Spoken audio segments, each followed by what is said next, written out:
ஆரோக்கிய வாழ்விற்கு பக்க விளைவு இல்லாத சித்த மருத்துவம். இது அதாவது ஒரு மனிதன் சித்த மருத்துவம் அப்படின்றத விட ஒரு மனிதன் கரு உற்பத்தியானதிலிருந்து அதனோட இறுதி காலம் முடியும் வரை இந்த ஆரோக்கியம் அப்படின்ற ஒரு விஷயம் வந்து மிக முக்கியமானது.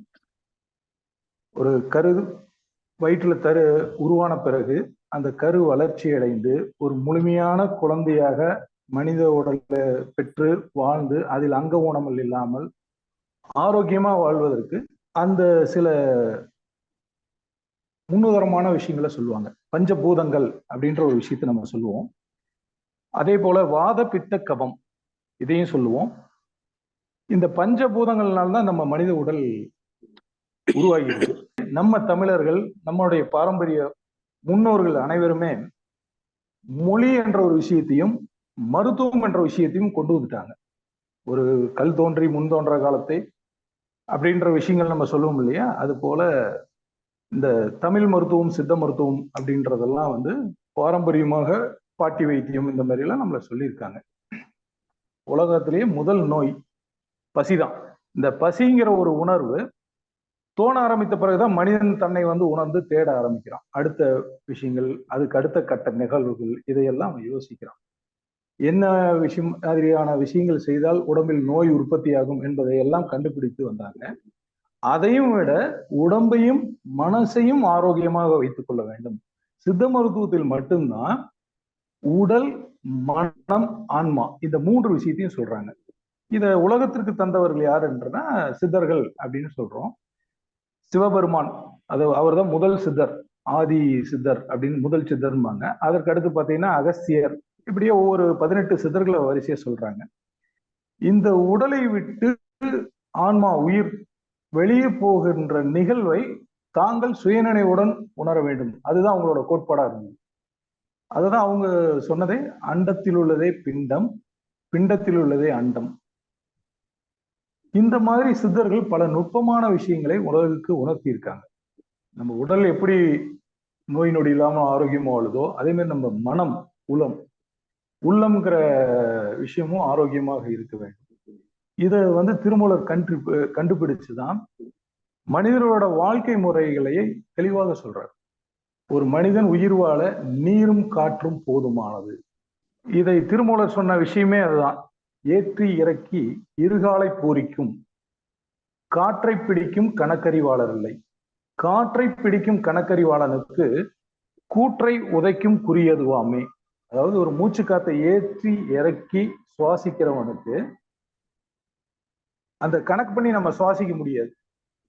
காலையில இருந்து சாயந்தரம் வரல ஒரு 5000 தடவை சுவாசிட்டேன், யாராவது இத்தனை தடவை இன்ஹேல் பண்ணியிருக்கோம், இத்தனை தடவை எக்ஸேல் பண்ணியிருக்கோம், யாராவது கணக்கு வச்சுக்கோமா? யாருமே வைக்க முடியாது. காரணம் என்னன்னா அது அன்னிச்சையான செயல்.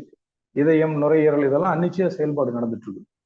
இதையும் சித்தர்கள் வந்து தெளிவா சொல்லியிருக்காங்க. ஒரு மனிதன் வந்து 21,400 தடவை சுவாசிக்கிறான் ஒரு நாளைக்கு. ஒரு நாளைக்கு 21,400 தடவை சுவாசிக்கிறான். அதுல 14,200 சுவாசத்தை உள்ள இழுக்கிறான், 7,400 சுவாசத்தை வெளியிடுறான். இப்ப 27,400 சுவாசத்தை வந்து பயன்படுத்துறத இன்னும் நீங்க சுருக்கினால், அண்டம் சுருங்கினீர் அதற்கு ஒரு அழிவில்லை. அதாவது அண்டம்னா பூமி சுருங்க சுருங்க அதற்கு அழிவில்லை.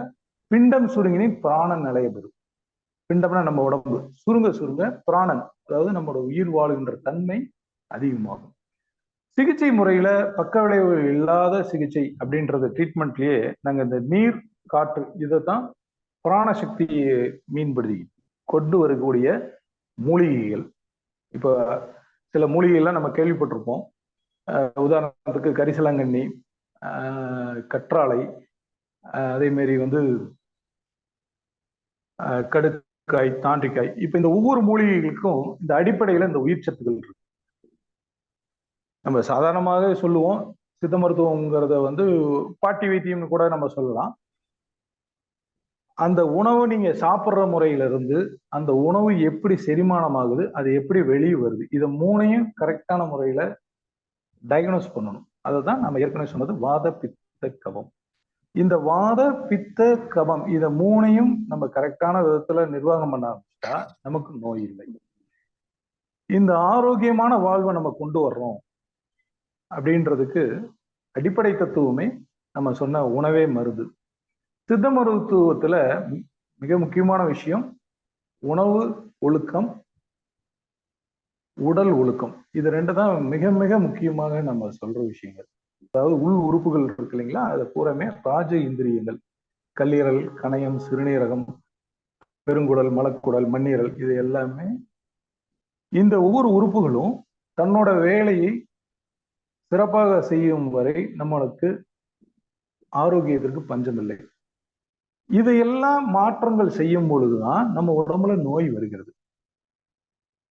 நோய் அப்படின்னா எந்த சமயம் கால நேர மாறுபாட்டால், உணவு மாறுபாட்டால் உடலில் தோன்றுகின்ற உபாதைகள் நோய் அப்படின்னு நம்ம சொல்லுவோம். இது தற்காலிகமானது, சிலது நீடித்த நோய்கள், அதாவது கண்ம வியாதிகள் அப்படின்னு சித்த மருத்துவத்துல சொல்லுவாங்க.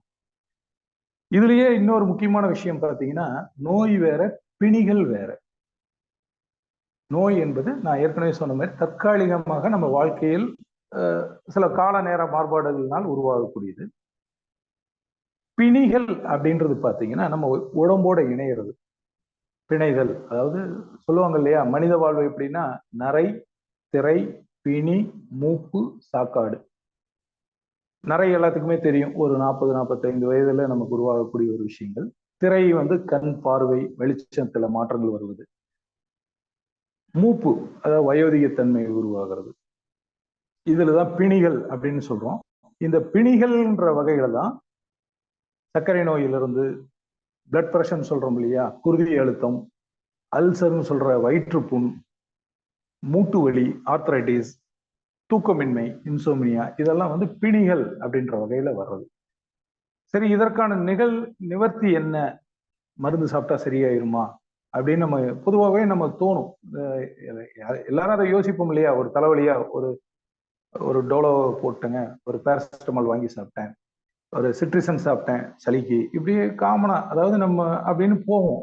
ஆனா இந்த பிணிகள்ன்ற விஷயங்கள் பாத்தீங்கன்னா நம்ம உடம்போடு இணைந்து நம்மளோட காலம் முடியும் வரை கூடவே இணைந்து வாழக்கூடிய விஷயங்கள்.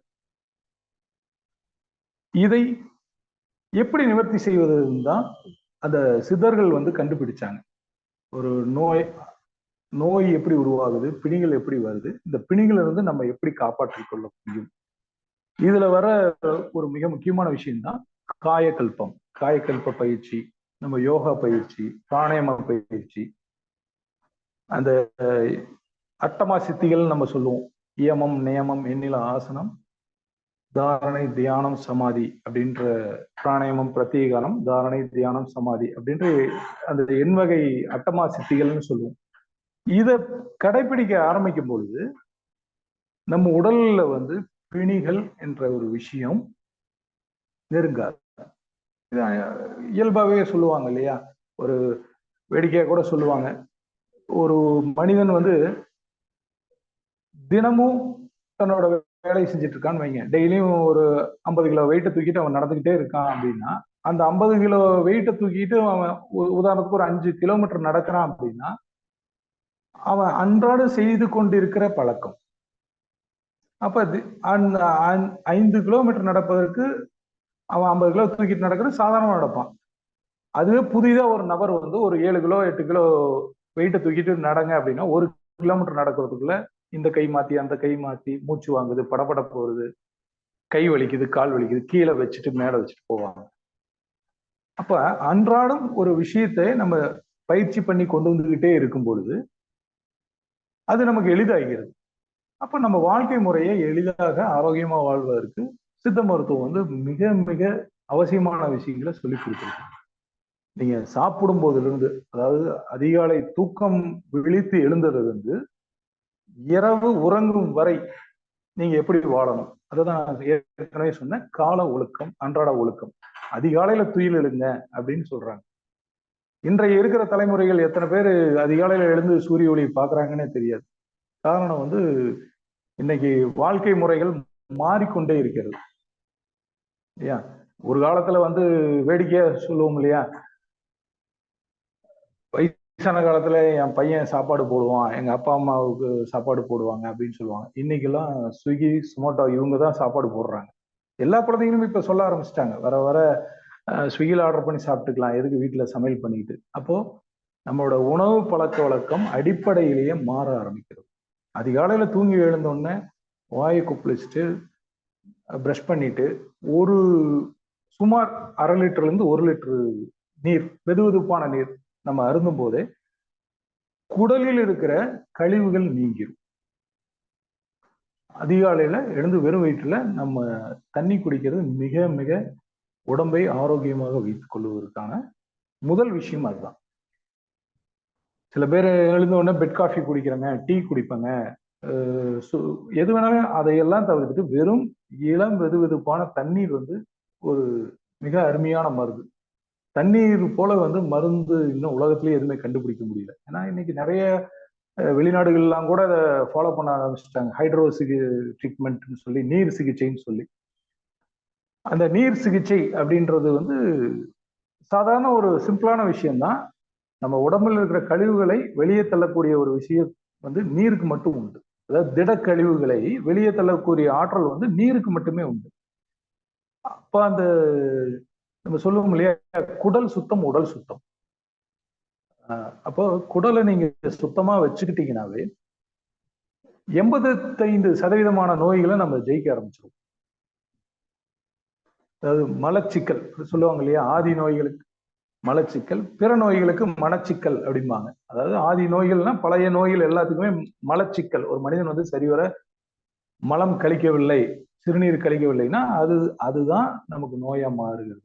கழிவுகளின் தேக்கம் நோய் அப்படின்னு சொல்லுவாங்க.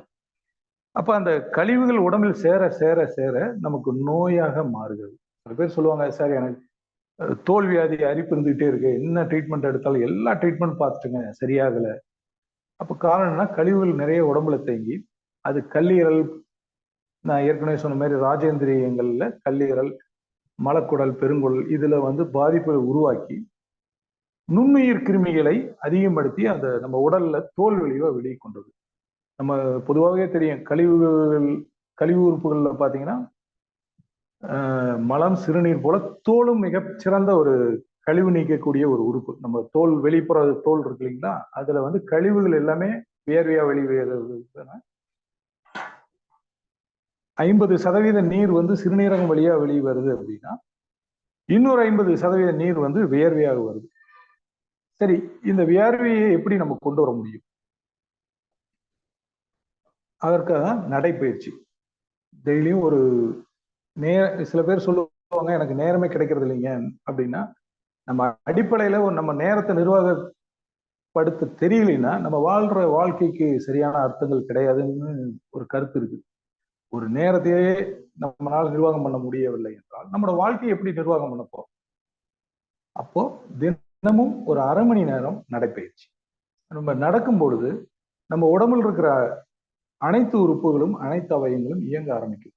அதுக்காக நம்ம ரொம்ப வேகமா வாக் பண்ணணும், ஸ்பீடா பண்ணணும், அதெல்லாம் ஒண்ணுமே இல்லை. சாதாரணமா இயல்பாக சற்று வேகத்துடன் நடை. ஆனா நீங்க நடக்கும்போது ஹெட்செட் மாட்டிட்டு பாட்டு கேட்கறதோ அல்லது வேற கவனத்தை மொபைல் போன் பார்த்துட்டு நடக்கிறதோ இது எல்லாமே இருக்கக்கூடாது. நடைப்பயிற்சிங்கிறது ஒரு தியானம், ஒரு தவம். அதையும் சித்தர்கள் அன்னைக்கு சொன்னதுதான், நடந்தால் நாடே உறவு. நீங்க நடந்தீங்கன்னா இந்த நாடே உங்களோட உறவா இருக்கும். படுத்தால் நீங்கள் படுத்திருக்கும் பாயும் பகை, படுத்தால் பாயும் பகை. ஒரு 10 நாள் நம்ம படுத்திருக்கோம்னா அந்த பாயில அந்த படுக்க புண் வந்துடும்.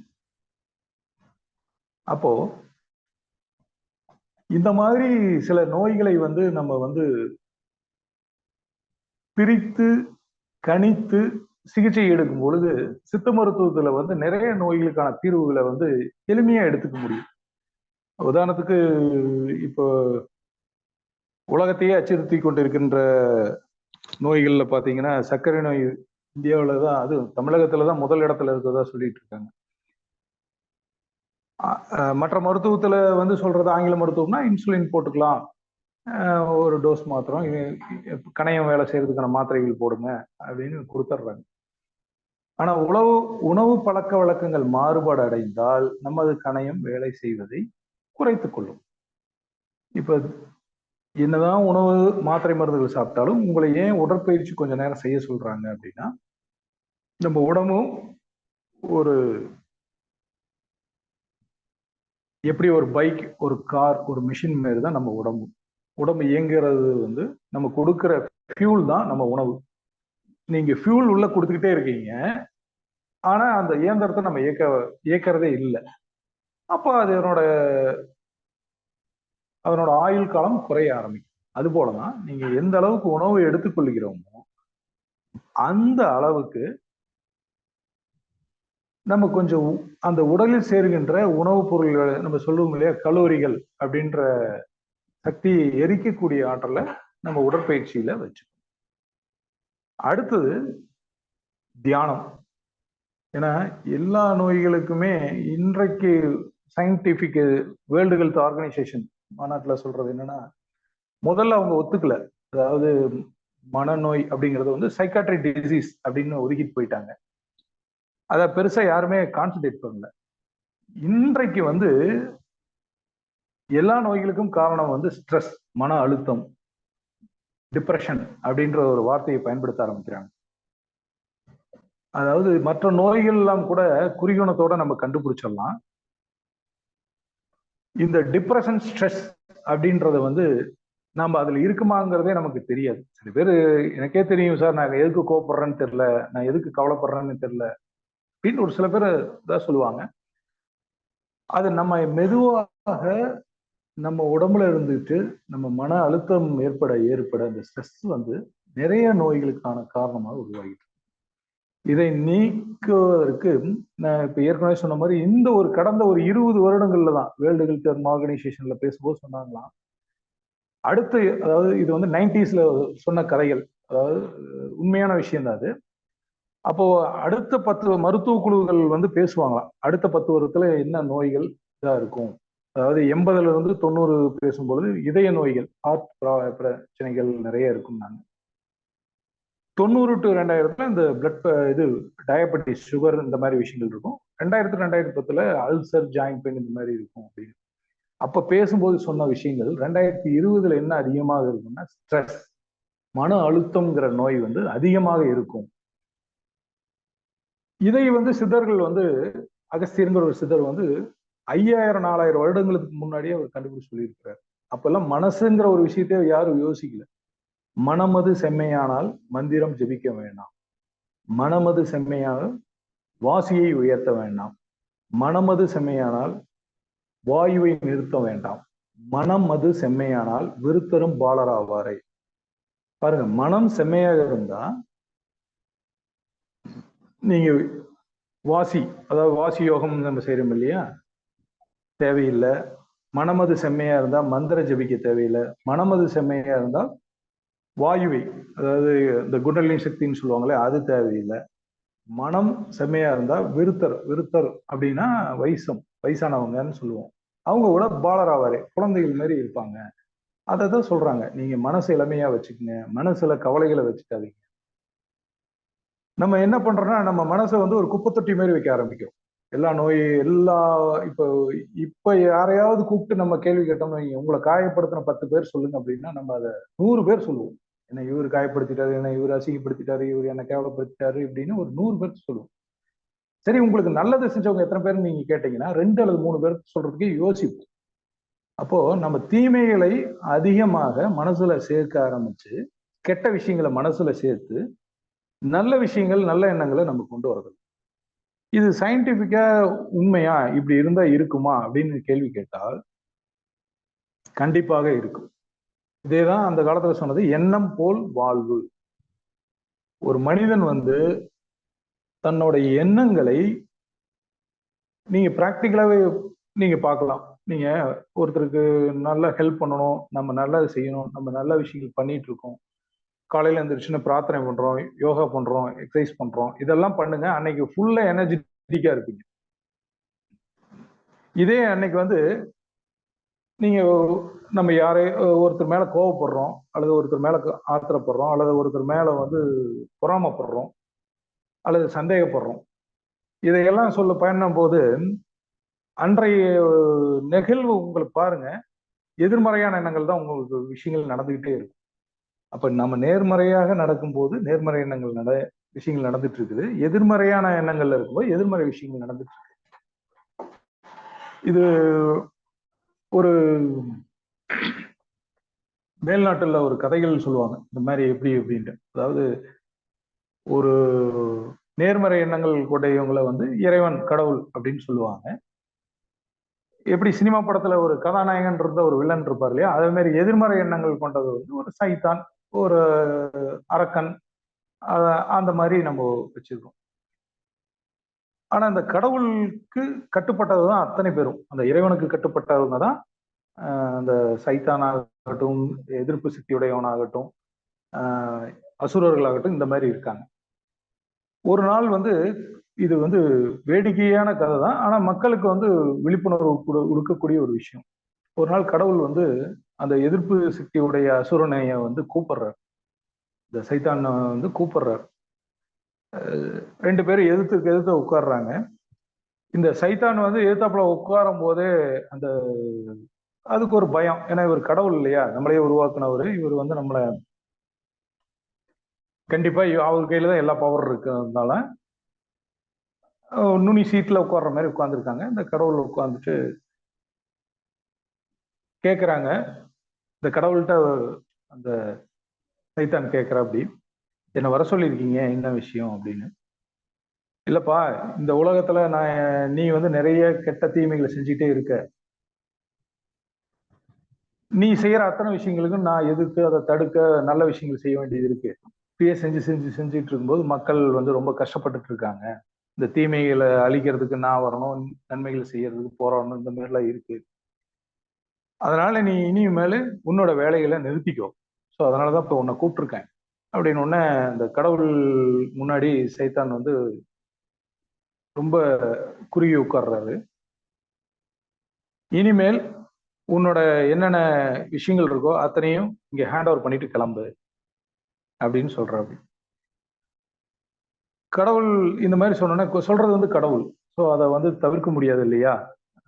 அதனால இந்த சைத்தான் வந்து எல்லாமே ஒரு ஒரு பை வரைய, எப்படி நம்ம வெப்பன்ஸ் வச்சிருப்போம் இல்லையா, பிஸ்டல், கன்னு, பாம், அந்த மாதிரி ஒவ்வொன்றா, நைஃபு, அது மாதிரி ஒவ்வொன்றா தூக்கி டேபிளில் வைக்குது.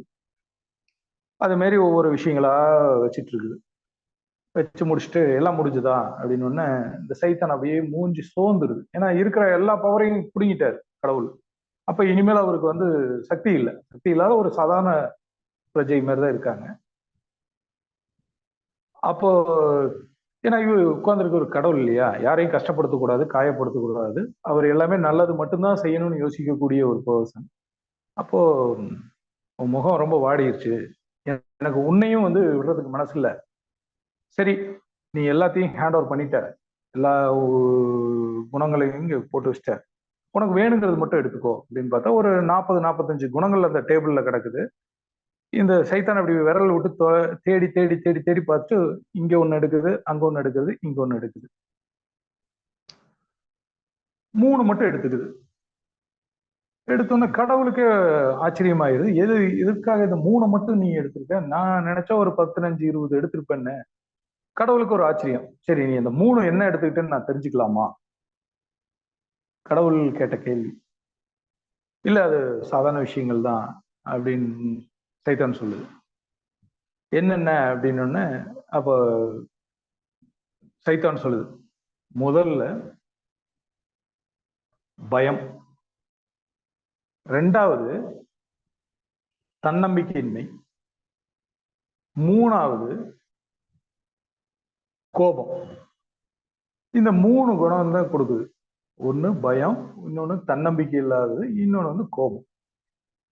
கடவுளுக்கு ஆச்சரியமா போச்சு. இதுல பாத்தீங்கன்னா கொலைன்ற ஒரு குணம் இருக்குது, திருட்டு ஒரு குணம் இருக்கு, கற்பழிப்புங்கிற ஒரு குணம் இருக்குது, ஒருத்தனை இப்படியெல்லாம் இருக்குது, ஏமாற்றம் இதெல்லாம் இருக்குது. இது இது வந்து சம்மந்தமே இல்லாத இந்த 3 குணத்தை நீ எடுத்துட்டு போய் நீ என்ன பண்ண போற, கடவுள் கேட்டதுக்கு அந்த சைத்தான் வந்து சிரிச்சுட்டே சொல்லிச்சாமா, இந்த 3 குணங்கள் என் கையில இருந்தா போதும், இங்க விட்ட அத்தனை குணங்களும் மறுபடியும் நான் எடுத்துட்டு வந்துருவேன்.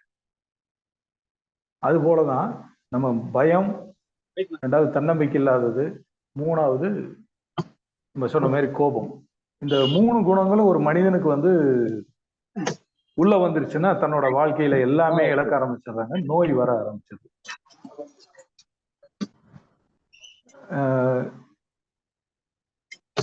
இது போல நம்ம வந்து ஆரோக்கியமாக வாழுவதற்கான பக்க விளைவு இல்லாத விஷயங்கள்னா முதல்ல நம்ம ஹேபிட்ஸ் தான் ஃபர்ஸ்ட் நம்ம சொல்லணும். அப்புறம் தான் வைத்தியம் உரிய மருந்து முறைகள், மாத்திரைகள், என்ன மருத்துவ சிகிச்சையா இருந்தாலும் சரி, நீங்க எந்த மருத்துவம் எடுத்தீங்கன்னாலும் முதல்ல அடிப்படை வந்து இந்த தத்துவங்கள் இருந்தால்தான்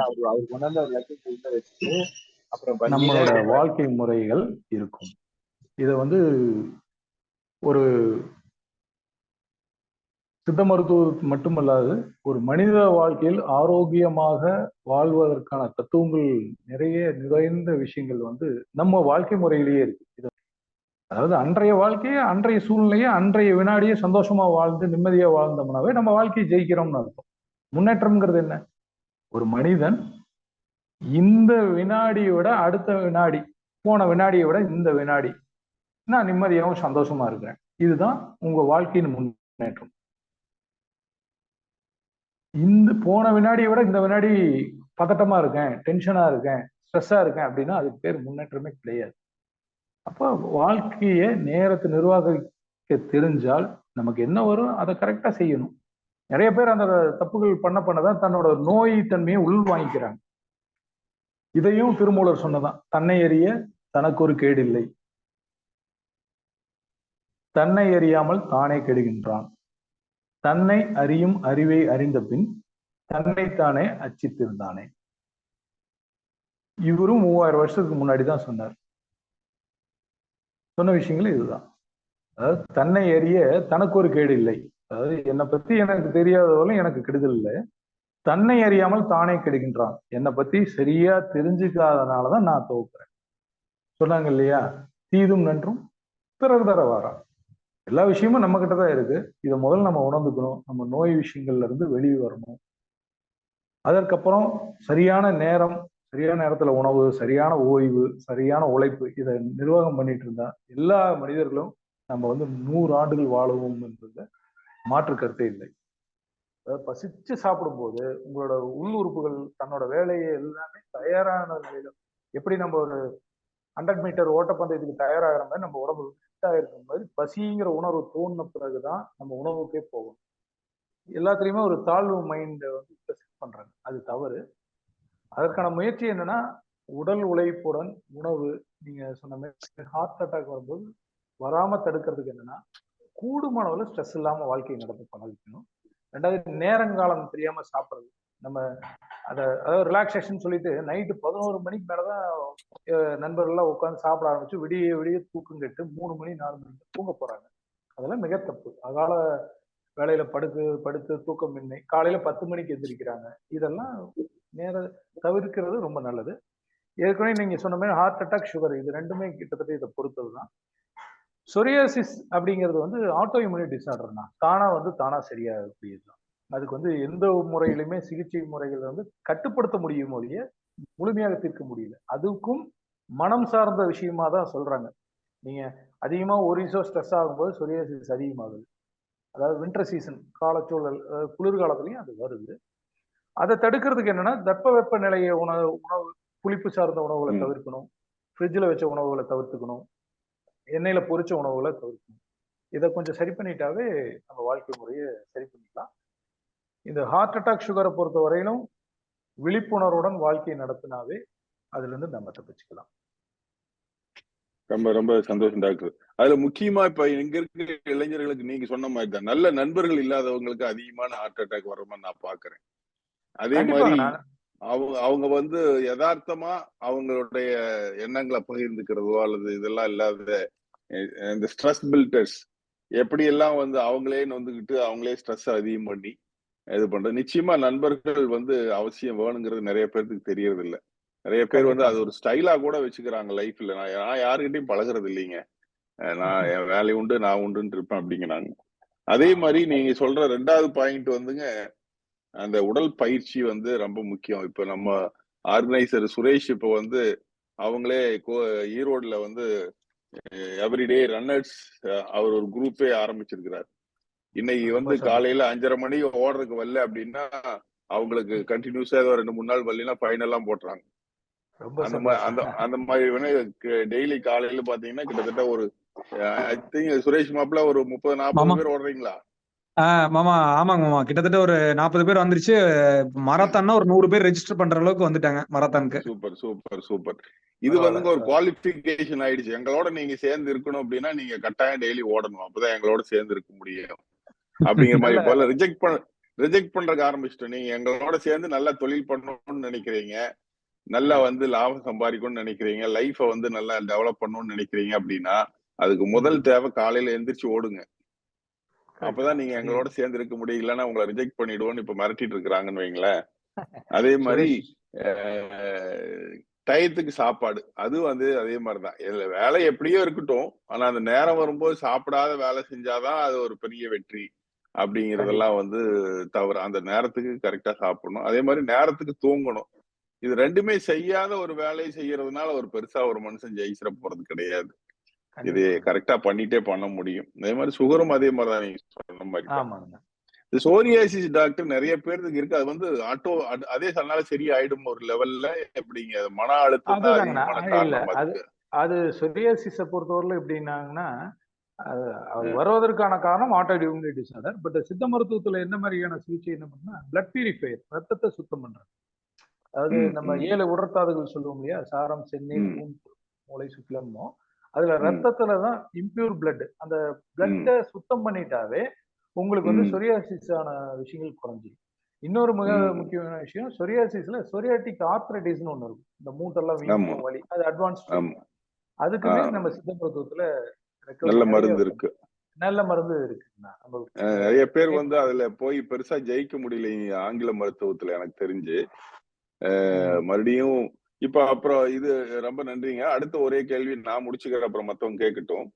இப்ப என்ன ஒரு பெரிய குழப்பம்னா, இப்ப சோரியாசிஸ் அப்படின்னு எடுத்தீங்களாலோ அல்லது எந்த இதா இருந்தாலோ, இப்ப ஆங்கில மருத்துவத்துக்கு போனா நமக்கு பக்க விளைவுகள் அதிகம். இன்னைக்கு தலைப்பே அதுதான். பக்க விளைவு இல்லாமல் நம்ம வந்து இருக்கணும்னா என்ன பண்றது அப்படின்னா, அடுத்தது வந்து ஹோமியோபதிங்கிறாங்க, ஆயுர்வேதிக்ங்கிறாங்க, சித்தாங்கிறாங்க. இதுல சித்தால வந்து இப்போ இடுப்புல வலி, இந்த மாதிரி தசை வலினா உங்களுக்கு ஆயில் ட்ரீட்மெண்ட் போங்க அப்படிங்கிறாங்க. சித்தாவுல அந்த ஆயில் வைத்தியம் இருக்குதா அல்லது ஆயுர்வேதத்துல இருக்குதுங்களா? எது சரியான இது? இல்லண்ணா, இது வந்து சித்தாவுல வந்து என்னன்னா, அதாவது 2 ட்ரீட்மெண்ட் சொல்லுவோம். இன்டர்னல் மெடிசினை வந்து உள் மருந்துகள்னு சொல்லுவோம். சரி. எக்ஸ்டர்னல் ட்ரீட்மெண்ட்டை புறமருந்துவம்னு சொல்லுவோம். ஆயில் மசாஜ், அதாவது அதெல்லாம் வர்ம சிகிச்சைன்னு சொல்லுவாங்க. கத்தல், நீர், அது ஒரு 9 ஸ்டேஜ் நம்ம சொல்லுவோம். பட் என்னன்னா, அதாவது அந்த 9 நிலைகள் ஸ்டேஜ்லயும் நம்ம பண்ணும்போது ஆயில் மசாஜ் அப்படிங்கிறது நம்ம உடம்ப வந்து லகுப்படுத்துறது, உடம்ப உற்சாகமா புத்துணர்வா வச்சுக்கிறதுக்காக அதை பண்றது. இன்னொன்னு பெயின் மேனேஜ்மெண்ட்டுக்குங்கிறத வந்து அதை நம்ம 2 விதமா எடுத்துக்கணும். ஒண்ணு, திடீர்னு ஏற்படுற வலி, அதாவது சடன் ஆன்செட் ஆஃப் பெயின். இப்ப டக்குன்னு நடக்கிறோம், சுளுக்கிறது, அல்லது ஏதாவது ஆக்சிடென்ட், இன்ஜுரி, இந்த மாதிரி விஷயங்கள். இன்னொன்னு வந்து டீஜெனரேட்டிவ் பெயின், அதாவது தேய்மானத்தால வர வலி. சோ இப்ப அந்த தேய்மானத்தால வர்ற வலிக்கு வந்து ஆயில் ட்ரீட்மெண்ட் கூடுமானவர்களும் அட்வைஸ். ஏன்னா ஏற்கனவே தேஞ்சிருக்கு, அதை மேற்கொண்டு எண்ணெய் போட்டு இழுத்து அந்த மாதிரி எல்லாம் பண்ணும்போது அது இன்னும் நோயை அதிகப்படுத்தக்கூடிய காரணமா. அதற்கான விஷயங்கள் இப்ப பிரண்டை, இப்ப நீங்க சொல்ற மாதிரி எலும்பு தேய்மானத்தினால வலினா நம்ம பிரண்டை ரெக்கமெண்ட் பண்றோம். பிரண்டையில் இருக்கிற நேச்சுரல் கால்சியமே இந்த மூட்டு வலி, இடுப்பு வலி எல்லாத்தையுமே குணப்படுத்துது. பிரண்டை சட்னி அந்த மாதிரி உணவாவே எடுத்துக்கலாம். பிரண்டை சட்னி சாப்பிடலாங்க. அதே மாதிரி முடக்கத்தான் எடுத்துக்கலாம். அதாவது வாதம், நொச்சி இலை ஆவி பிடிக்கலாம். நொச்சி இலை வந்து ஒரு துணியில கட்டி தோசைக்கல்ல அடுப்புல வச்சு நல்லெண்ணெய் வச்சு லேசா தொட்டு அதை மூட்டுக்கெல்லாம் வலி போது, நொச்சி இலைக்கு பேரே வந்து வாதமடக்கி அப்படின்னு பேருங்க. வாதத்தை குறைக்கக்கூடிய ஆற்றல் அதுக்கு உண்டு. பெயினுக்கெல்லாம் நல்லா இருக்கும்.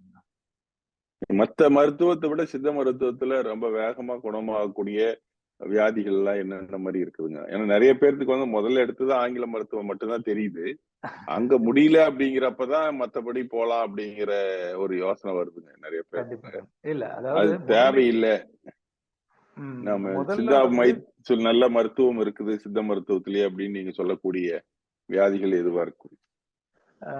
பொதுவாகவே என்ன நோய்க்கு என்ன மருந்து முறை தேவைங்கிறது முதல்ல மக்களுக்கு ஒரு விழிப்புணர்வு வேணும். இப்போ ஒரு உதாரணத்துக்கு ஒரு சின்ன ரோட்ல ஒரு ஆக்சிடென்ட், அந்த இடத்துல எமர்ஜென்சியான ட்ரீட்மெண்ட் போது அவங்களுக்கு அலோபதி சிகிச்சை தான் முக்கியம். இதே 10 வருஷம் எனக்கு சர்க்கரை நோய் இருக்கு, 15 வருஷம் பிளட் பிரஷர் இருக்கு, 18 வருஷமா கொலஸ்ட்ரால் இருக்கு அப்படின்னா நீங்க அதுக்கு போய் ஆங்கில மருந்தை நீங்க எடுத்துக்கிட்டு இருக்கிறது தவறான செயல். அதை நீங்க சித்த மருத்துவத்துல எடுக்கலாம். தொடர்ந்து டோஸ் அதிகமாயிட்டு தான் போகும். கண்டிப்பா. இப்ப சர்க்கரை நோய்க்கே பாருங்க, இன்சுலின் 5 யூனிட் போட்டவங்க அடுத்து 10, 15 கூட்டிட்டே போகும். இப்ப நாங்க சித்த மருத்துவத்துல இப்ப நீங்க கேட்ட கேள்வியில வந்து பாத்தீங்கன்னா கல்லீரல் மாற்று சிகிச்சைக்கு நம்ம கோயம்புத்தூர்லயே புகழ்பெற்ற ஒரு 2-3 ஹாஸ்பிட்டல்ல வந்து ட்ரீட்மெண்ட் இருந்தாங்க. அவங்க தேர் கவுண்டிங் டேஸ் 30 நாள் 35 நாள்ல இறந்துருவாங்கன்னு பண்ண கேசஸ் எடுத்து இப்போ சக்சஸ் கொடுத்துருக்கு. கிட்டத்தட்ட அவங்க 3 வருஷம் 4 வருஷம் நல்லா வாழ்ந்துட்டு இருக்காங்க.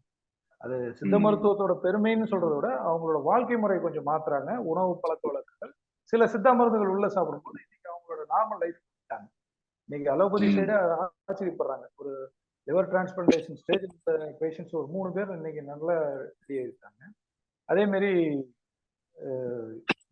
கார்டியாக் ப்ராப்ளத்துக்கும் நல்ல மருந்துகள் இருக்கு, இதய சம்பந்தப்பட்ட நோய்களுக்கும் நல்ல மருந்துகள் இருக்கு. தோல் வியாதிகள் நீங்க சொன்ன ஸ்கின் டிசீஸுக்கும் அதே மாதிரி சர்க்கரை நோய் இதுக்குமே நல்ல சிகிச்சை முறைகள் சித்த மருத்துவம். இளம் தலைமுறையினருக்கும் சரி வயோதிகர் ஹார்ட் அட்டாக் வர்றது அது மட்டுமே முழுமையான காரணம் கிடையாது. மன அழுத்தம், ஸ்ட்ரெஸ், இன்றைய அவசர தேவைகள், மன நெருக்கடி, தனிமைப்படுத்திக்கிறது, இதுதான் வந்து ஒரு இதயத்தை பாதிக்கக்கூடிய ஒரு விஷயம். அதாவது நம்ம சொல்லுவோம் இல்லையா, வாய் விட்டு சிரிச்சா நோய் விட்டு போகும். நீங்க எந்த அளவுக்கு வாய் விட்டு சிரிக்க ஆரம்பிக்கிறீங்களோ உங்களுக்கு மருந்து மாத்திரைகள் தேவை. ஆனா நம்ம சிரிப்பை மறந்துட்டோம். அது அப்போ அதனால மாரடைப்பு இந்த காலத்துல வந்து தனிமைப்படுத்திக்கிட்டு எல்லாருமே பாருங்க, இன்னைக்கு டிஜிட்டல் யுகம் அது வந்தனால செல்போன் தனியா வச்சுக்கிறாங்க, சிஸ்டம் தனியா வச்சுக்கிறாங்க. அவங்க வந்து மக்களோட மக்களை கலந்து பேசிக்கிறது, வீட்லயாகட்டும் உறவு முறைகளையாகட்டும் நண்பர்களையும், அதை கொஞ்சம் சரி பண்ணாவே நம்ம மாரடைப்புங்கிற ஒரு விஷயத்தை பண்ணிக்கலாம். நீங்க கேட்ட மாதிரி கொரோனா தான் காரணம்னு நம்ம உறுதியா சொல்ல முடியாது. ரெண்டாவது வந்து கேன்சர் நோய்க்கு சித்த மருத்துவ சிகிச்சை உண்டா அப்படின்னா இருக்கு. நாங்க வந்து ஆரம்ப நிலை புற்றுநோய், 2ஆம் கட்ட 3ஆம் கட்ட புற்றுநோயிலுமே சிகிச்சை முறைகள் என்னன்னா அலோபதினா ரேடியேஷன், கீமோதெரப்பி இந்த மாதிரி எல்லாம் போகும். பட் அவங்க என்னன்னா இப்ப நவீன நாங்க இந்த ஒரு 3 வருடங்கள்ல வந்து புற்றுநோயாளிகள் அதிகமா, பட் அதே மாதிரி சிகிச்சை முறைகளை பாத்தீங்கன்னா ஆங்கில மருத்துவ முறைகளை எடுத்து பாத்தீங்கன்னா நோயின் தாக்கத்தை விட மருந்துகளின் பக்க விளைவுகளால் நிறைய பேர் காலமாயிருக்கு. ரொம்ப எதிர்மறையான விஷயம் நிறைய நடந்திருக்கு. ஆனா சித்த மருத்துவத்துல வந்து நாங்க எப்படின்னா அவங்களோட உயிர் செல்களை ஆற்றல் அதிகப்படுத்தி அந்த புற்றுநோய் செல்களோட வீரியத்தை குறைச்சு அதனோட தன்மையை செயலிழக்க செய்யக்கூடிய குறைஞ்சது பாத்தீங்கன்னா 8 வருஷம் 10 வருஷம்லாம் நல்லா இருக்காங்க. இத்தனைக்கும் அவங்க செயின் ஸ்மோக்கர்ஸ், த்ரோட் இன்ஃபெக்ஷன் ஆகி புகையில போட்ட நபர்கள் அந்த பழக்கத்தை நிறுத்திட்டு சித்த மருந்துகள் எடுத்து இன்னைக்கு நல்லா இருக்காங்க. அதனால மருந்துகள் இருக்கு. டாக்டர் நன்றிங்க. கண்டிப்பாங்கண்ணா. உணவு பழக்க வழக்கங்களும் காரணம் தான். ரெண்டாவது மரபணுக்களும் ஒரு காரணம், ஜெனட்டிக் நம்ம சொல்லுவீங்களா, இதுவும் ஒரு காரணம். மூன்றாவது வந்து இப்ப நம்ம ஒரு செல், அதாவது புற்றுநோயை பத்தி ஒரு சின்ன ஒரு இது உங்ககிட்ட சொல்றேன். ஒரு செல் 2 ஆகுது, 2 4 ஆகுது, 4 8 ஆகுது. இப்படிதான் நம்ம உடம்பு வளர்ச்சி அடையுது. மனித உடம்பு பார்த்தீங்கன்னா பல கோடி செல்களால் ஆனது. ஒரு சின்ன கண்ணுக்கு தெரியாத செல்கள் வந்து ஒன்னோட ஒண்ணு வளர்ந்துகிட்டே இருக்கும். இந்த செல்லோட ஆயுள் காலம் பாத்தீங்கன்னா அதிகபட்சம் 90ல இருந்து 120 நாள். ஒரு குறிப்பிட்ட இடத்துல குறிப்பிட்ட மாற்றங்கள் சரியா அமையலைன்னா தான் அந்த செல்கள் அபிவிருத்தி ஆகும்போது புற்றுநோய் செல்களா மாறுது. எல்லார் உடம்புலையும் புற்றுநோய் செல்களுக்கான அந்த டி செல்ஸ் அந்த மாதிரி லெவல்னு சொல்லுவாங்க, அது இருக்கும், எல்லாருக்குமே இருக்கும். அதனோட வேகங்கள் வீரியமாகும் போதுதான் அது நோயை கன்வெர்ட் ஆகி பாதிக்குது. இப்ப நீங்க சொன்ன மாதிரி புகைப்பழக்கமும் மது அருந்து பழக்கமும் புகையிலை போடுற பழக்கமும் அந்த காலத்துல வந்து தொண்டை புற்று இந்த மாதிரியான வியாதிகள்.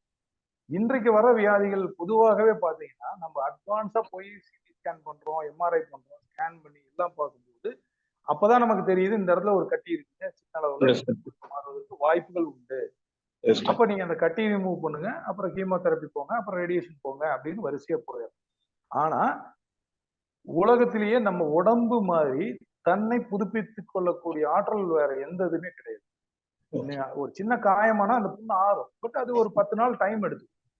அதே மாதிரிதான் நீங்க உணவு பழக்க வழக்கத்தை சரியா வச்சுக்கிட்டு கால நேரத்தை ஒழுங்கா வச்சுக்கிட்டு இருந்தாவே இந்த புற்றுநோய் வந்தாலும் நம்ம ஜெயிக்கணும்.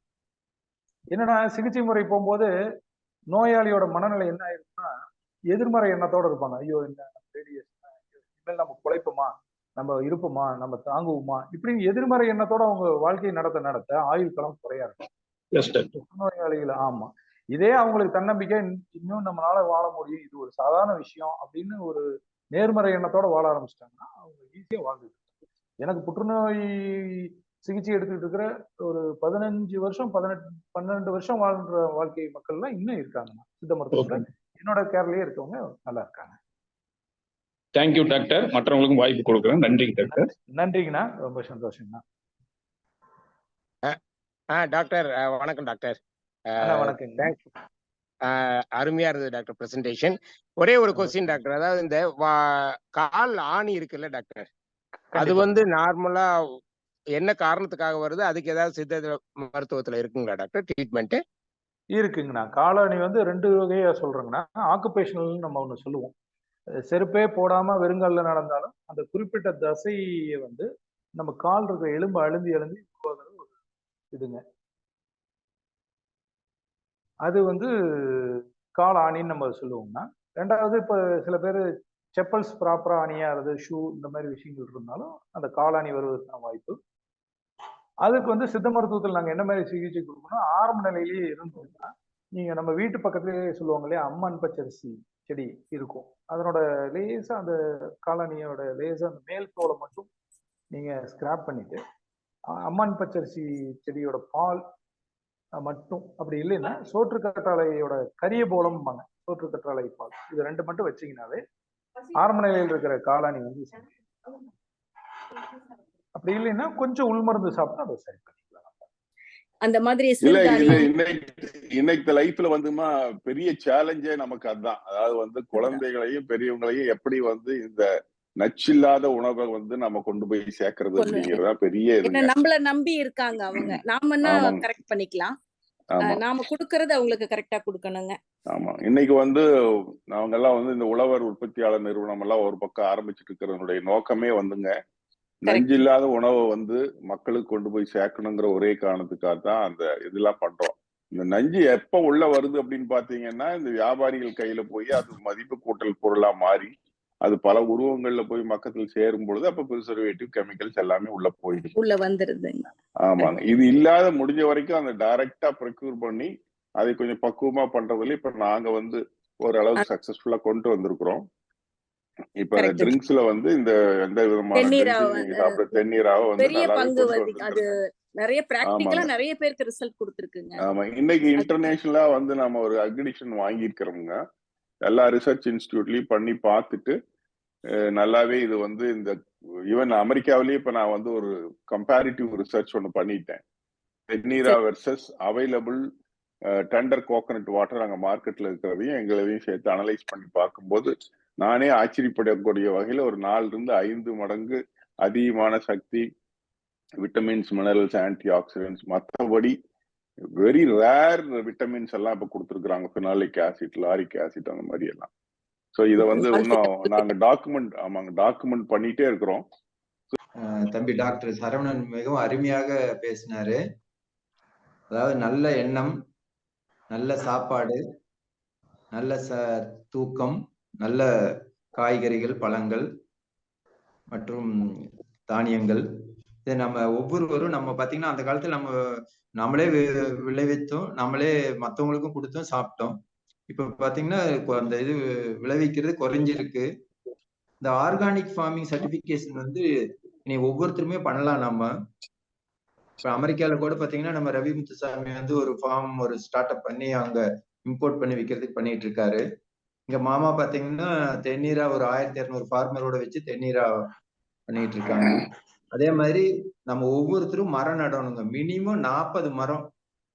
முதல்ல வந்து நான் சொல்லுவேன் 10 மரம் நடுங்க அப்படின்ட்டு. ஏன்னா நம்ம வாழ்க்கையில ஒவ்வொருத்தரும் நம்ம 40 மரத்துக்கு உரிய ஆக்சிஜனை நாம வந்து யூஸ் பண்றோம். அதனால நம்ம வாழ்நாளில ஒவ்வொருத்தரும் ஒரு 40 மரம் நடணும். அது அவர் சொன்ன மாதிரி புங்க மரம், வேப்ப மரம் அல்லது பல மரம் இருக்கு, எந்த மரம் வேணாலும் நடணும், ஒவ்வொருத்தரும் நடணும். நட்டு பயிர் பாதுகாப்பு செய்யுங்க. அடுத்ததா இது மாதிரி அரேஞ்ச் பண்ண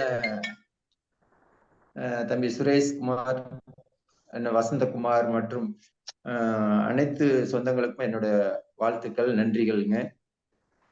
நல்லதே நினைப்போங்க, நல்லதே செய்வோம், நல்லதே நடக்கும். வாழ்த்துக்கள்.